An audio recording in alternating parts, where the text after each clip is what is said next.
ధర్మశాల వేదికగా భారత్ ఇంగ్లాండ్ మధ్య జరుగుతున్న 5వ టెస్టులో మన టీమిండియా కెప్టెన్ రోహిత్ శర్మ అదరగొట్టేశాడు. తొలి రోజు 52 పరుగులు చేసి నాటౌట్గా నిలిచిన రోహిత్ రెండో రోజు అదే జోరును కొనసాగించి సెంచరీ చేశాడు. 154 బంతుల్లో 13 ఫోర్లు 3 సిక్సర్లతో అదరగొట్టాడు.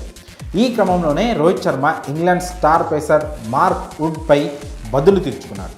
తన స్ట్రెంగ్త్పై దెబ్బ కొట్టాలని చూస్తే తాను ఎలా రియాక్ట్ అవుతానో మార్కు రుచి చూపించాడు. ఇంతకీ మార్కుడ్ రోహిత్ శర్మ మధ్య ఏం జరిగిందో ఇప్పుడు వివరంగా తెలుసుకుందాం. భారత్ ఇంగ్లాండ్ మధ్య మొత్తం 5 టెస్టుల సిరీస్ జరుగుతున్న విషయం మీ అందరికీ తెలిసిందే.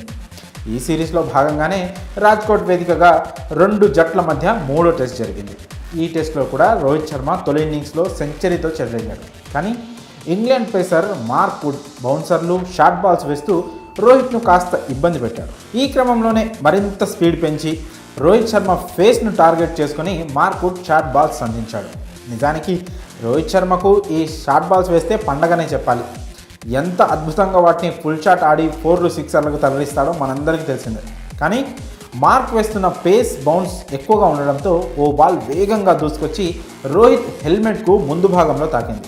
దాంతో తాను రోహిత్ శర్మపై ఏదో విజయం సాధించినట్లు మార్క్ వుడ్ ఫీల్ అయిపోయాడు. ప్రస్తుతం ధర్మశాల వేదికగా జరుగుతున్న 5వ టెస్టులో కూడా రోహిత్ శర్మపై ఇలాంటి స్ట్రాటజీనే ప్రదర్శించాడు మార్క్ వుడ్. కానీ ఈసారి లెక్క మారింది. తన బలమేంటో రోహిత్ చూపించాడు. ఎప్పుడో ఒకసారి లెక్క తప్పుతాం కానీ ప్రతిసారి అలా జరగదు బ్రో అన్నట్లు మార్క్ వుడ్కు మెంటల్ ఎక్కేలా తన ఫుల్ షాట్ పవర్ ఏంటో చూపించాడు రోహిత్ శర్మ.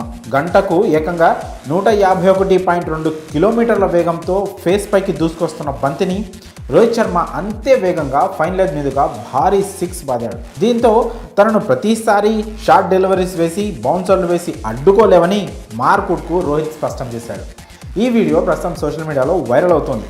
3వ టెస్ట్లో రోహిత్ హెల్మెట్కు తగిలిన బాల్కు ప్రతీకారంగా ఈ టెస్ట్లో రోహిత్ సేమ్ బాల్కు 6 బాదాడని అభిమానులు అంటున్నారు. ఆ 2 వీడియోలను కలిపి యాక్షన్ రియాక్షన్ అంటూ తెగ షేర్ చేస్తున్నారు. మరి ఈ విషయంపై మీ అభిప్రాయాలను కామెంట్స్ రూపంలో తెలియజేయండి.